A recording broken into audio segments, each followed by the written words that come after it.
exatamente. Sim, eu tenho um lema que é... Não está sentada a tap. Não. Sim, eu faço tudo de frente para a espelho. Eu não levo ninguém onde eu ainda não fui. Se eu posso aprender todas as técnicas, mas há uma coisa que para mim é fundamental.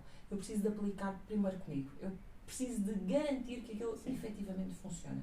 Eu fiz toda a certificação como analista corporal, eu fiz todo o caminho para a construção de todos estes registros mentais, tudo isso, mas eu só passei para o lado de lá depois de fazer primeiro comigo, depois de eu perceber, assim, realmente isto funciona, isto tem uma base para eu poder passar para os outros, só assim que faz sentido. E passa a verdade, assim. Sim, exatamente. E passa a verdade. Porque eu acho que há uma coisa que eu acho que é tão importante quando nós mexemos na vida das outras pessoas, que é a responsabilidade. Eu acho que é tão importante que eu não consigo desvincular-me. Eu faço-me muitas vezes confusão como há pessoas que estão em posições que a sua mensagem chega a todo lado e hoje a mensagem é uma coisa que se difunde com uma facilidade muito grande. Então eu acho que há que ter um cuidado. Nós temos de ter um cuidado muito grande em relação a isso. Porque eu não sei quem é que está a ver do lado de lá. Sim. Então, se eu não tiver este sentido de responsabilidade, eu posso estar a prejudicar o lado de lá. Por exemplo, há uma coisa que me irrita solenemente na área do desenvolvimento pessoal, que é quem faça acreditar as pessoas que eu, através da visualização, eu chego lá. É mentira. É mentira. Eu sou daquelas pessoas que dizem é mentira. Eu preciso visualizar, porque eu preciso de olhar e perceber o caminho. Mas se eu não agir, se eu não der os passos, claro, como é que eu chego lá? É porque de repente o universo pensa assim, sim, tu sim, eu escolhi-te a ti, és tu. E plim, tem que haver sempre ação. Pois, e este é que é o problema. Nós não nos podemos esquecer que do lado de lá existem pessoas que talvez não tenham este discernimento para perceber isso. Então nós temos essa mensagem que eu preciso de visualizar e temos aquelas pessoas ali todos os dias, religiosamente, a pensarem isto, a verem, eu visualizo. E de repente nada acontece. E depois é uma frustração tremenda e nós temos pessoas a ficarem depressivas por causa disto e nós temos pessoas a fecharem-se do mundo, fecharem-se de si próprias por causa deste tipo de mensagens. E, portanto, para mim, eu acho que é fundamental. Todas as pessoas que trabalham com a vida dos outros têm de ter sentido de responsabilidade. Sim, há que haver muito cuidado com isso. E por isso é que eu faço tudo isto. Se eu primeiro aplicar em mim então, eu posso aplicar nos outros. Se eu começar a pensar, não, talvez não é por aqui. Então, tudo bem, foi uma aprendizagem, ótimo. Amigos da mesma e pronto. Exatamente. Sara, com esta transformação, aprendeu a viver mais devagar? Super. Muito mais devagar. Eu agora pareço... E como é que é? Se calhar, ao início foi difícil. Super. Eu não sabia parar. Não sabia. Eu senti uma culpa horrível. Horrível de parar. Aliás, eu quando estive grávida, e fui obrigada, no início, para mim, era... Porque, é assim, ainda por cima é que... É o que eu digo, tudo acontece por um motivo. Eu não parei só... parar assim, faço menos. Não, eu parei mesmo literalmente porque eu fiquei num estado tal que eu não conseguia fazer metade das coisas. Para terem noção, eu nem calçar-me conseguia sozinha. Portanto, eu tinha que ter o meu marido a calçar-me. Eu, por exemplo, para ir tomar um banho, eu precisava de ajuda para entrar na banheira. Portanto, tudo foi assim uma coisa extrema. E então, para mim, foi, no início, era uma sensação estranhíssima e, por um lado, também ali uma leve culpa. Mas era leve porquê? Porque havia um motivo. Sim. Quando eu comecei a querer parar, porque sim, porque nós só nos movimentamos se soubermos parar, porque é fundamental. Só que eu nem sequer conseguia ver isto. Então era uma culpa muito grande. Era tipo, eu devia estar a qualquer coisa. Mesmo que não fosse assim tão importante, eu devia estar a. Eu estou aqui, mas alguém está a.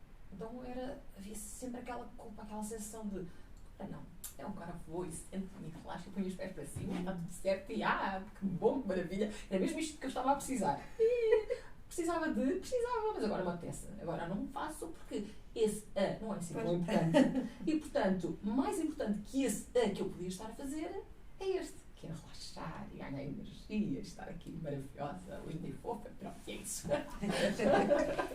Agora já chegou a outro patamar em Já. que Agora já... viver devagar Sim.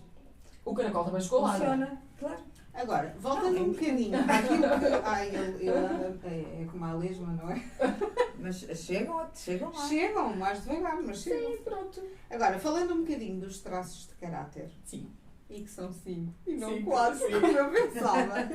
Eu gostava que a Sara, de uma forma sucinta, conseguisse descrevê-los, para que as pessoas também consigam ter um bocadinho a percepção de como se trabalha através dos traços de caráter e quais é que são. Ok.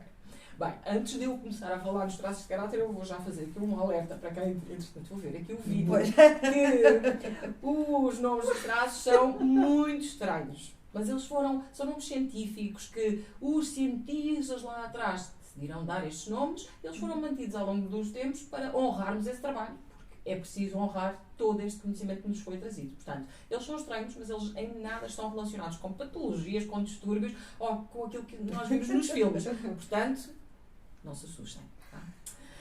Então, o primeiro, nós temos então 5 traços de caráter. Todos eles são formados na nossa primeira infância, desde o útero da nossa mãe até ali aos 5, 6 anos. E nós vamos formando esses traços consoante cada uma das nossas fases da primeira infância. Nós vamos passando por elas e o que é que determina a proporção de cada um deles? É a forma como nós percepcionamos as experiências que vivemos. Tal como eu dizia há bocadinho, é muito importante a forma como nós percepcionamos.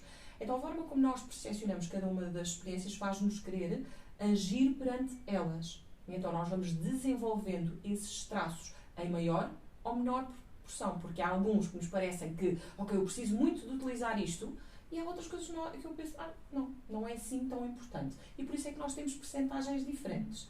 Então, nós temos estes 5 traços de caráter. O primeiro é o traço de caráter esquizoide. Ele é formado no útero.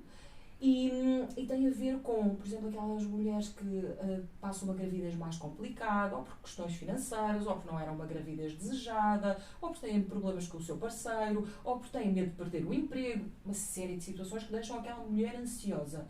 Então nós não nos podemos esquecer que o útero é um local que ele reage às emoções da mãe.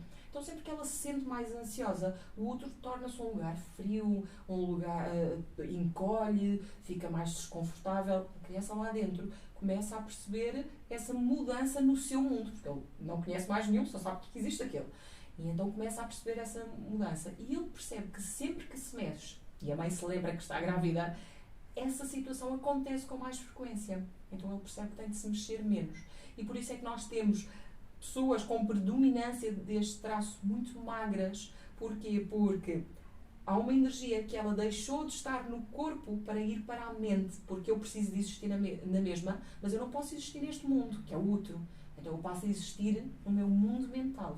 Eu envio toda a energia para a mente, para a cabeça, e então o que acontece é que normalmente são pessoas com uma cabeça, sabem aquelas pessoas que nós olhamos e parece que a cabeça é um pouco maior em relação ao resto do corpo, ou têm testas mais ressaltadas, parece que normalmente a linha do cabelo é mais aqui em cima. Normalmente são pessoas com bastante esquizoidia, porque é exatamente estes traços que aparecem no corpo. E são pessoas que, exatamente, os nossos medos, eles são sempre gerados primeiro, e nós geramos depois um recurso para dar resposta ao medo que percepcionamos. Então este medo, esta dor existencial do esquizoide é a rejeição. Este mundo ele não me quer. Então o que é que eu faço? Eu desenvolvo a criatividade. Ou seja, eu crio um mundo alternativo. São pessoas com ideias completamente fora da caixa. Sabem aquelas pessoas que têm uma ideia e logo a seguir têm outra, e têm outra, e têm outra, e têm outra, e parece que aquilo nunca mais para? Sim. Pronto. São normalmente pessoas com predominância de esquizoidia. Depois a seguir nós vamos para uma segunda fase, que é a fase da amamentação. E temos então aquela criança que sai e o mundo deixa de ser o útero, mas passa a ser a mãe. Ou normalmente o cuidador, que normalmente é a mãe nesta fase. Então temos aquela criança que percebe que há uma pessoa que está sempre ali muito presente, que lhe dá comida, que troca a fralda. Então esse é o seu mundo. Mas esta criança também começa a perceber que existem situações que de vez em quando a deixam assim meio desconfortável. Por exemplo, agora está muito calor, agora estou com frio, esta etiqueta aqui. Mas ela não sabe explicar, ela ainda não fala, como é que eu vou explicar tudo isto? Então, a mãe também não percebe a criança vai chorar, nós sabemos, a Sandra não tem filhos, mas a Sofia sabe, tem sobrinhos e aposto que ficou muitas vezes com os seus sobrinhos. Sim. Pronto. E aposto que tanto a Sofia como a Sandra estavam e pensavam assim, o que é que ele quer agora? Nós pensamos todas isto, o que é agora? Mas eu já troquei fralda, eu já dei leite, já não tenho fome, é o quê? Nós não conseguimos entender a criança. O que acontece muitas vezes? Nós temos a tendência de fazer sempre o mesmo. É buscar a fralda, dar o leite, pronto. Há mães mais criativas que tentam tudo e mais alguma coisa. Pronto. O que é que acontece? Algumas mães tentam sempre os mesmos padrões e aquela criança sente que as suas verdadeiras necessidades nunca são atendidas. Porquê? Porque neste momento eu não tenho fome, eu não quero mudar a fralda, eu tenho esta etiqueta está a fazer imensa confusão. Os meus pés estão frios, eu tenho os pés frios. Ai, estou cheio de calor, por amor de Deus, tiro este casaco. É isto que ela quer, mas ninguém entende. Então as necessidades, como não são entendidas, eu desenvolvo o medo, a dor do abandono. Então eu também desenvolvo algo para dar resposta a isto, que é, eu desenvolvo a minha comunicação. Então é e a nossa comunicação não são apenas palavras, todos nós comunicamos. Então é aquelas crianças que fazem um olhar diferente, que nós já sabemos que querem um mimo, porque elas fazem aquele olhinho quase do gato das botas. Eles querem a colinho. Pronto. Ou então fazem choros completamente diferentes, porque quando eu tenho fome eu choro assim, mas agora quando eu estou com frio, eu já choro de outra forma. Quando eu me dói a barriga, já é outra forma. Então eles vão desenvolvendo formas diferentes de chorar. Então desenvolvem a comunicação. É esse o superpoder do oral. Como é que é o corpo? São aquelas pessoas normalmente com formas mais arredondadas, mais fofinhas. São os tais bebés, são muito fofinhos, assim todos redondinhos, puxinhas, exatamente por isso, porque eles querem chamar a atenção. Então, esta é a forma. O seu corpo também ganha este jeito mais arredondado. E é aquelas pessoas que nós olhamos e dão sempre a sensação que são a criança. Ficaram sempre naquele modelo de criança. E agora deixem-me só beber um bocadinho de água antes de continuar. Claro. Falar. Uma pessoa... O oral. O oral, não é? É. E que eu tenho também. Eu também.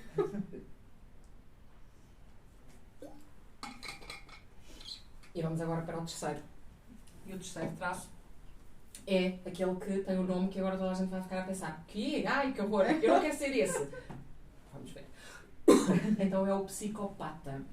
O psicopata já está aqui nesta fase da interação social. Eu percebo que além da minha mãe, existem outras pessoas com quem eu também tenho de interagir. É nesta altura que a criança começa a fazer umas gracinhas. E há aqueles pais que acham imensa piada e querem mostrar as gracinhas a todas as pessoas. Só que o que é que acontece? Muitas vezes a criança não está nessa, não lhe apetece fazer gracinha. Há alturas que quer, outras não quer. Então o que é que acontece? A criança percebe que quando faz a gracinha toda a gente lhe dá imensa atenção. Agora quando não faz, se calhar, ok, não quer fazer. E começam todos na conversa e não sei o quê e ela já fica ali para o segundo plano. Ela pensa, ok, então está aqui uma troca. Quando eu faço, dão-me atenção. Quando eu não faço. Então existe aqui um sistema de trocas. Então este sistema de trocas também pode ser favorável. Primeiro, eu sinto que existe aqui a tal dor, a manipulação, ou seja, só me dão atenção quando eu lhes dou aquilo que eu quero, mas como isto também me pode ser favorável, eu desenvolvo o recurso da liderança e da negociação. São aquelas crianças que dizem assim, mãe, amo-te tanto, ai, gosto tanto daquela bola, podias-me levar. Ou seja, há um sistema de trocas, eu dei, e eles não fazem isto por mal. Eles fazem exatamente porque eles veem o mundo como este grande sistema de trocas. E nós temos um exemplo perfeito de uma pessoa com traço predominante de psicopatia, que é o Cristiano Ronaldo. Que é aquele... E nós vamos pensar, porque é jogador de futebol. Mas se olharem bem para os corpos de cada um deles, eles são musculados, obviamente, fazem todos muito exercício, mas vão reparar que nós temos um Cristiano Ronaldo que tem ali um V perfeito, desde os ombros até à zona da cintura, e as suas pernas também são um novo V, porque se repararem, tem umas coxas largas, depois começa a afunilar e tem umas canelas bem finas. Portanto, temos ali um psicopata ali por outra coisa. É a sua postura. Normalmente, pernas abertas, mãos assim, porque gostam de ocupar espaço. Portanto, estas são as características para identificar pessoas com traço de psicopata. Depois temos a seguir os masoquistas. Os masoquistas aparecem na altura do desfralde, que é quando os pais começam a pensar que está na altura de tirar a fralda. Só que nem sempre a criança já está preparada, porque ela ainda não tem controle absoluto do seu esfíncter e, como tal, há alturas que aquilo não conseguiu controlar. Só que nós depois temos aqueles pais que têm a expectativa sobre a criança. E então, quando acontece, dizem: ai, não pode ser, não é para fazer aqui, é lá no penico, é para ir à casa de banho. E vão fazendo isto. Muitas vezes fazem isto à frente de irmãos, na escola, mesmo na escola, quando estão a tirar a fralda, fazem: ai, porque fizeram no meio dos coleguinhas todos. Ai, não é aqui, é para pedir. Não podes fazer aqui. Então, o que é que a criança sente? Que havia uma expectativa que ela não conseguiu dar resposta e sentiu que houve ali a dor da humilhação, porque ela foi exposta àquele erro. Então há um medo tremendo de errar. Então, como é que eu faço para não errar? Eu desenvolvo a minha capacidade de organização e planeamento. Porque quanto mais eu organizar e planear, menos possibilidade de erro eu tenho. E é isso que a criança também faz. Eu começo a travar toda a minha musculatura, porque assim eu garanto que isto dificilmente vai acontecer. Eu, quando começo a sentir ali umas dorzinhas de barriga ou assim, eu começo já a pensar: talvez seja isso, mas eu já estou preparado, porque eu já estou travado. Eu já criei um plano. Então estou ali todo preparadinho para nunca acontecer isto. E por isso é que temos aquelas pessoas que normalmente têm formatos mais quadrados e uma musculatura densa. Normalmente são aquelas pessoas que têm, por exemplo, a musculatura das pernas tem tendência a ser muito igual, tanto na parte de cima como na parte de baixo. Têm também tendência a ter um rosto mais quadrado com uma tensão maxilar. Normalmente conseguimos ver por estas particularidades. E por fim, vamos para o traço do rígido, que aparece na altura da formação da sexualidade. E atenção, que a formação da sexualidade não é o desejo sexual, atenção, não é a vontade de fazer sexo, é porque eu de repente descubro que existe uma parte do meu corpo que também tem sensações. É aquela altura em que muitas vezes as crianças têm tendência a ir mexerem na sua zona genital. Porquê? Porque elas descobrem que tem ali uma zona que afinal não serve só para ir fazer as suas necessidades. Há uma sensação, eu sinto ali tipo uns choquinhos, uma coisa qualquer ali. Portanto, descobrem essa parte do corpo. É nesta altura também que eu começo a percepcionar que a maioria das pessoas à minha volta estão em pares. O pai está com a mãe, a tia com o tio, o avô com a avó, e tudo em pares. Então, eu também quero um pai. Então, o que acontece? É nesta altura que aparece aqui também a vontade de a menina com o pai e o menino com a mãe. É os que estão mais próximos, é o meu pai. Só que há aqui um problema. Existe aqui um triângulo. Porque a menina que quer ter o pai como par, o par dele é a mãe. E é com ela que à noite ele se vai deitar, quando vai falar de conversas que ela percebe que até são mais importantes, é com a mãe que vai falar, não é com ela. E ainda por cima, de vez em quando o pai ainda vai fazer sabe-se lá o quê, durante o dia todo, e não é ela que é a escolhida, não é ela a principal. Então ela sente que existe ali a dor da traição. Porquê? Porque eu nunca sou a número 1. Existe sempre alguma coisa que é escolhida para lá de mim, que assume uma prioridade mais importante do que eu. E então eu sinto esta dor da traição. Então eu preciso de me tornar o número 1. Então eu crio uma agilidade e uma competitividade muito grande para me tornar sempre melhor. São aquelas pessoas que estão sempre a tentar melhorar-se, estão sempre a tentar estar um passo à frente dos outros. Podemos dizer que, por exemplo, o Cristiano Ronaldo também pode ser. Também tem. Agora estava-me a lembrar nessa tentativa. Sim. Nós temos sempre mais do que um traço e normalmente 2 predominantes. E realmente o Cristiano Ronaldo é claramente um psicopata com rigidez. Então é aquele carisma que não passa despercebido, são pessoas extremamente carismáticas, são pessoas extremamente controladoras. São pessoas que não querem ficar para segundo plano, querem ser vistas, precisam de ser vistas. E então, mas também têm uma capacidade muito grande de liderar.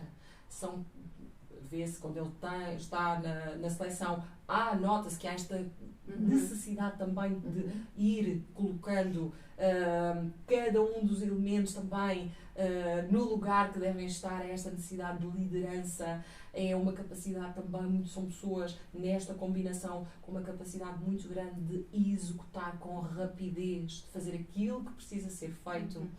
Por vezes tem aquela dualidade entre eu vou delegar ou faço eu porque faço melhor. Depois também existem os conflitos entre traços.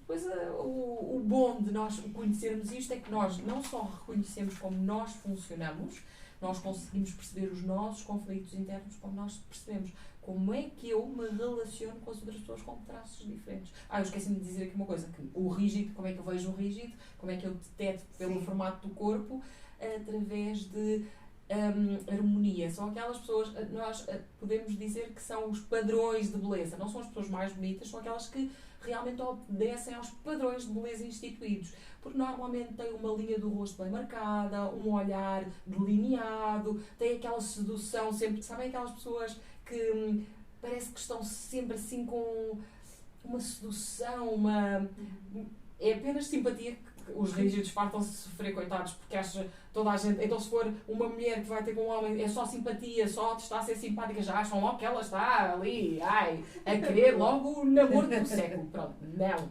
É só porque é assim, é a forma de funcionar.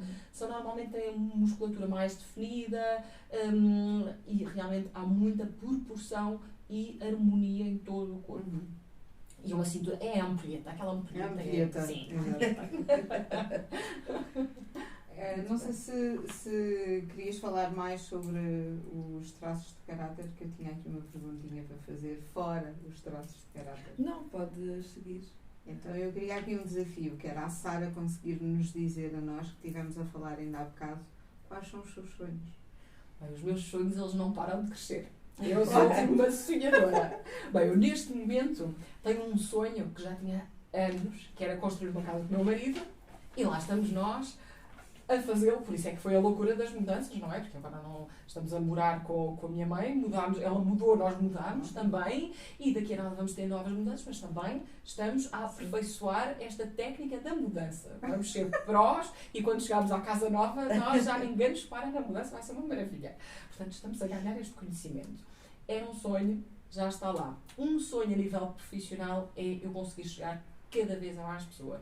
Eu sei que a minha mentoria não é uma mentoria acessível a todas as pessoas. Não é acessível não só por uma questão de preparação pessoal, porque eu não estou no momento para estar nesta mentoria, mas também não é propriamente acessível a nível financeiro. Nem todas as pessoas podem estar nesta mentoria. Eu tenho um sonho de chegar ao máximo de pessoas. Portanto, é uma coisa que eu faço, é tentar ver quais são as formas de eu chegar cada vez a mais pessoas. Neste momento, há novos projetos a serem construídos na direção desse sonho, projetos que eu espero que chegue a muito mais pessoas, consiga ultrapassar estas barreiras que eu vou identificando, porque realmente é um sonho. Eu tenho o sonho de fazer com que as pessoas percebam que a vida pode ser muito mais simples. Nós de vez em quando complicamos demasiado e por vezes nós só precisamos de conhecer algum conhecimento que eu ainda não tenho para simplificar a minha vida. É isso que me falta. Falta-me este conhecimento. E eu quero levar este conhecimento às pessoas. Eu quero levar ao máximo de pessoas possível. Porque eu acho que a nossa sociedade, por vezes, começou a tornar-se meio cinzenta. Eu acho que nós precisamos começar a dar ali umas pinceladas. E se eu conseguir dar ali umas pinceladas de vermelho, e de azul, e de amarelo, cor de laranja, ótimo.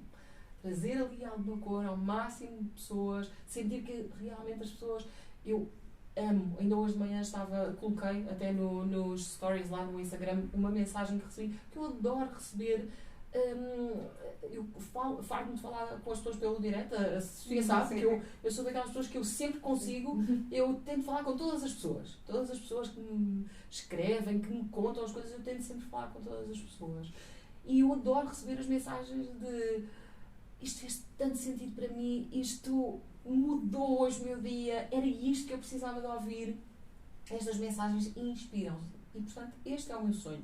Eu, por um lado, eu estou a viver o sonho, mas o sonho ainda continua. Ele cresce todos os dias, ele vai se modificando, e é isto que eu quero. É realmente eu levar tudo aquilo que eu demorei anos a chegar, eu quero levar às outras pessoas, mas quero levar de forma mais rápida, mais simples, com menos desvios, porque fiz imensos desvios, sem haver esta necessidade de conseguir levar isto às pessoas. E depois, a nível pessoal, é ver o meu filho aqui, o meu Phelps, é isso, o meu mini Phelps, como eu digo aqui, a conseguir ter os resultados que ele tanto gosta. Ele, para mim, é uma inspiração maravilhosa, porque com 12 anos, aquele foco, aquela disciplina, ele realmente é super resiliente nesta coisa que ele adora, que é um sonho dele, e quero vê-lo a apreciar as suas conquistas, também a saber lidar com as suas frustrações, porque eu acho que faz parte da vida, não é? Mental, sim, eu acho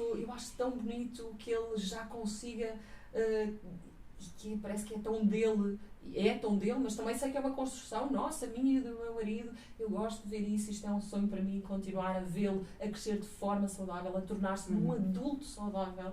Para mim é um sonho continuar aqui na construção da vida com o meu marido e sentir que eu adoro falar com ele, dizer as nossas conversas, quando nós fomos velhinhos, quando nós fomos velhinhos, não sei o quê, nós agora estamos a construir, no outro dia dizia-se assim, quando nós fomos velhinhos vamos estar ali no jardim.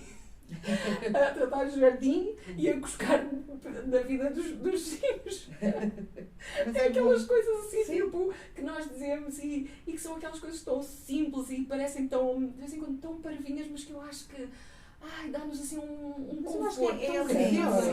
É a leveza. Eu, como sabe, eu faço psicoterapia. Uma das coisas que a minha psicoterapeuta diz muitas vezes é: não controla, flui. Não controla, flui. Eu acho que é o meu mantra, vai ser o meu mantra para a vida: é não controla, flui. Não controla. Pois não, tu também. Mas há de facto uma. Eu já gravei, deixa fluir. Deixa fluir. E é uma das grandes dificuldades que eu tenho, por todos os motivos e mais alguns, é deixar de controlar e fluir. E na minha vida pessoal tenho muita dificuldade nisso. E uma das coisas que dá para ver na vossa construção enquanto casal é que, se calhar, essa experiência de 20 e tal anos um ao lado do outro e a construírem-se também como casal e como pessoas e depois pais, o que se nota é exatamente uma leveza. Eu olho para as vossas imagens e para aquilo que vocês transmitem e vejo exatamente isso, é uma leveza. Leveza em felicidade, leveza em amor, leveza em dádiva e nota-se muito que entre vocês existe de facto aquilo que eu chamo na saúde e na doença, em todos os momentos, porque de facto não só pelo aquilo que a Sara transmitiu já em todo o processo da gravidez e também alguns problemas a nível de saúde, mas é muito bom ter alguém que partilha e que é o mão na mão, e é isso que eu vejo. O que eu vejo em vocês é exatamente estão no mesmo barco, todos a remarem no mesmo sentido e há uma mão na mão e um puxa ao outro. Portanto, é isso que eu vejo, é isso de certeza que existe, porque é isso que eu recebo deste lado. Sim, é muito isso, é uma construção, porque foram muitos desafios, nós passamos por muitos desafios, mas nós sempre olhamos e tentámos perceber, ok, como é que nós ultrapassamos isto e o que é que isto nos trouxe agora?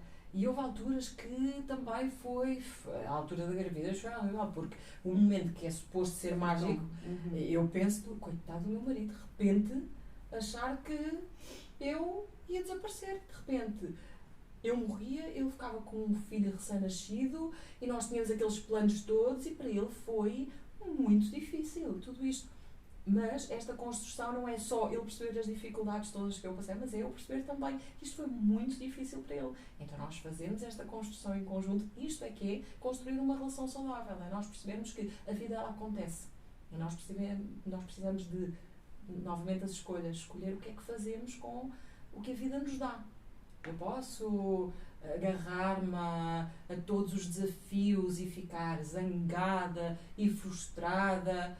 Posso, mas também posso pensar que, ok, isto foi difícil para todos e nós vamos ter de ultrapassar. Nós não vamos ultrapassar amanhã, nós não vamos ultrapassar se calhar para a semana, mas nós vamos caminhar no sentido de ultrapassar. E foi sempre isso que nós fizemos. E era o que a Sofia estava a dizer, esta não foi a única situação. Eu depois, há uns anos atrás, também tive um cancro na tiroide e também foi assim uma coisa, o meu pai tinha acabado de morrer de cancro e logo a seguir eu recebo a notícia que tenho de fazer uma punção porque talvez... E depois eu, como mais uma vez, eu não gosto das coisas assim feitas de forma simples, decidiram tirar metade da tiroide porque na punção não deu nada, tiram metade da tiroide e passado 2 meses e meio lá vou tirar o resto porque afinal tinha um carcinoma papilar e lá vou eu. Mas eu digo sempre que eu cá para mim isto foi assim. Eles abriram, viram um interior tão lindo, exato, eles não vão lá ver outra vez. É o que eu digo, para mim foi isto. Não, foi de certeza. Ninguém me consegue convencer do contrário. Claro que sim, sem dúvida. E por saber, eu não queria entrar por aí, porque como não tinha falado, eu também não queria entrar por aí. Mas por saber exatamente isso, é preciso ter 2 pessoas que têm a certeza que querem estar juntas e que querem continuar no caminho para não só ele aguentar, entre aspas, todos esses obstáculos e ultrapassá-los com a Sara, como também a Sara sentir que tem ali o apoio e ali aquilo que eu costumo dizer que é o mão na mão mesmo, um puxa o outro. E por saber disso, eu acho que é mesmo de louvar.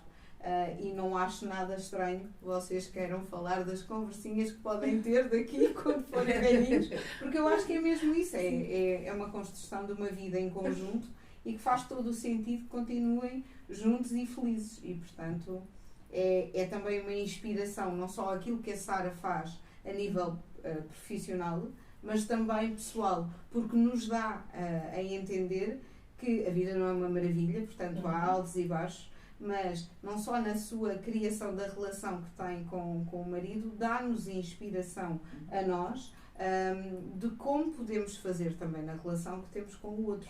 E o quão importante é também olharmos para o outro e ver o que é que tu já aguentaste também e estás aqui e agora é um mão na mão. Para mim só faz sentido se for assim, um mão na mão. Sim, é verdade. Então. É verdade.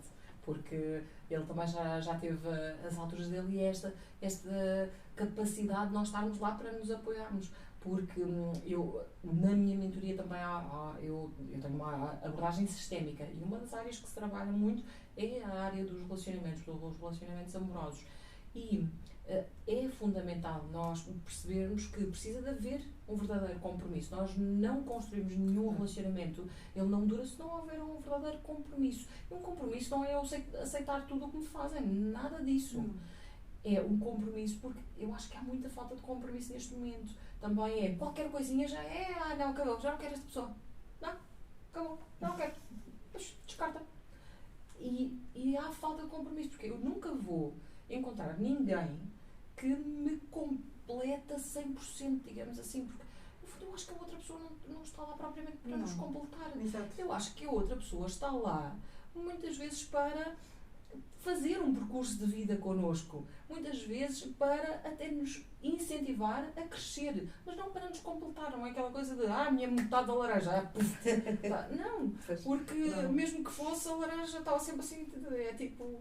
Não é um bocadinho como eu costumo dizer, que há o meu caminho, o teu caminho e o nosso caminho. E os 2 caminhos podem fazer sentido na construção do caminho em conjunto, se depois existir, claro que obviamente nós temos que ser autossuficientes, mas aquela pessoa tem que fazer sentido estar na minha vida se identificar comigo em diversas coisas. E eu acho que num conjunto de 20 e tal anos em conjunto, não é?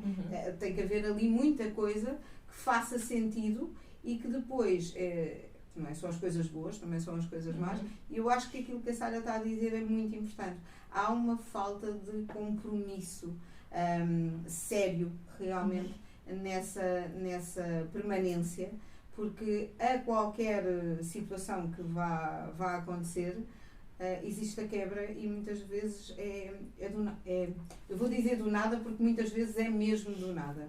É de coisas simples que se calhar divergências que podem acontecer e que com bases, não é? A comunicação é uma base de qualquer relacionamento. Se calhar, eu se calhar não gosto tanto disto, faz-me doer, E a Sara fala muito disso também, nos diretos que faz. Fala muito disto, dizer o que é que me magoa, dizer, não guardar. Eu acho que é muito importante também essa mensagem ficar, que o relacionamento não se constrói só por si, não é? Sim. Tem que haver a intervenção dos dois e os dois quererem exatamente a mesma coisa em relação ao compromisso. E não há, de facto, às vezes, o compromisso no relacionamento. Pelo menos é a visão que eu tenho. Sim, é verdade. Eu construí um método que passo aos meus clientes, que se chama método CAS. Queríamos aqui que, se possível, que a Sara nos pudesse inspirar também com um mantra que fosse para nós e para toda a gente que nos está a ouvir. Okay. Há aqui um mantra que eu costumo trazer com muita frequência lá nas redes sociais, que é algo que eu repito para mim com muita frequência, porque acho que é de extrema importância, especialmente porque nós temos muito aquela tendência de fazer aquelas viagens entre o passado e o futuro, de vez em quando andamos aqui neste vai e vem. Eu acho que é um mantra que talvez muitos já tenham ouvido, mas talvez não com a atenção que deveriam, porque ele está no filme Kung Fu Panda, mas ele é um provérbio chinês que diz: ontem é história, amanhã é um mistério, mas hoje é uma dádiva, por isso se chama presente. E é para nos alertar que é aí mesmo que nós devemos viver, é no presente, porque ele vai sempre ajudar-nos a construir o futuro, e o passado, ele está também presente no nosso presente, porque nós somos essa construção. Mas nós já não conseguimos mudar o que está lá para trás. Portanto, o nosso foco deve ser aquilo que nós efetivamente conseguimos viver, que é o aqui, o agora. E é aqui que nós podemos fazer a verdadeira diferença. Em relação aqui à inspiração, já dissemos que a Sara nos inspira, que pode inspirar outras pessoas. Agora gostávamos de saber quem ou o que inspira a Sara. A mim é mais um que. No entanto, eu acho que todas as pessoas que se cruzam comigo são uma inspiração. Eu acho que nós temos sempre algo a aprender com todas as pessoas que se cruzam connosco, mesmo aquelas que num primeiro vislumbre nós pensemos, nem pensar. Para que é que este encontro serviu? Muitas vezes nós temos esta tendência, mas de alguma forma aquilo nos fez ou crescer, ou ter uma nova perspectiva, aprendemos algo com aquela pessoa, com aquela situação, mesmo que seja uma situação negativa. Eu acho que todas as pessoas com quem me cruzo, elas no fundo são uma inspiração para mim. Mas no fundo aquilo que me inspira de verdade é a vida, é o movimento, é estar vivo. Eu acho que estar vivo é uma verdadeira benção. Eu acho que eu comecei a apreciar a vida de uma forma completamente diferente, e eu sei que para muitos pode parecer um clichê, mas não é. Muitas vezes quando nós estamos neste momento em que a vida quase nos é retirada, nós passamos a dar um outro valor. E eu, quando tudo me aconteceu, eu percebi que eu adoro viver, adoro de verdade viver, e portanto eu acho que o que me inspira na realidade é a vida. E não só a minha vida, eu estar viva, mas sentir que há vida e movimento à minha volta. Porque tudo à nossa volta tem uma energia, tem algo que nós conseguimos sentir, e conseguimos sentir também se estivermos mais atentas. E se nós estivermos neste momento presente. E no aqui e no agora. Portanto, eu acho que isso é a minha verdadeira inspiração, é a vida. Muito bem. Sara, então o que é que eu lhe ia pedir antes de terminarmos?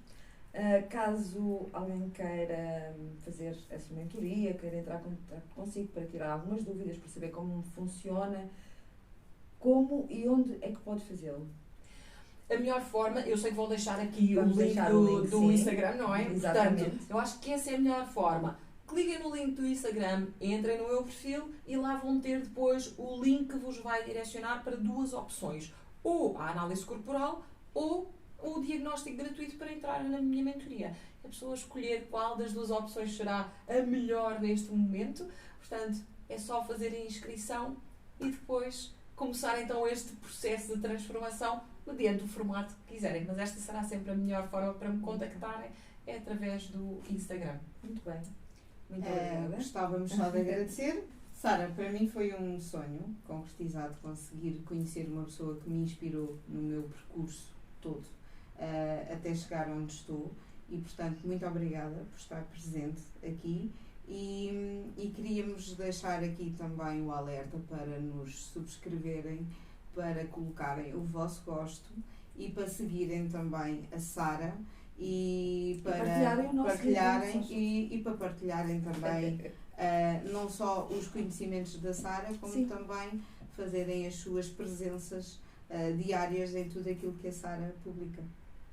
Quero também deixar aqui o meu agradecimento. Foi realmente, como eu disse, inspirador esta troca e quero-vos dar os parabéns também por estarem a utilizar as novas tecnologias para fazerem este trabalho, que é um trabalho de louvar que nós devemos utilizar para difundirmos boas mensagens e é exatamente isso que estão a fazer e, portanto, parabéns por isso.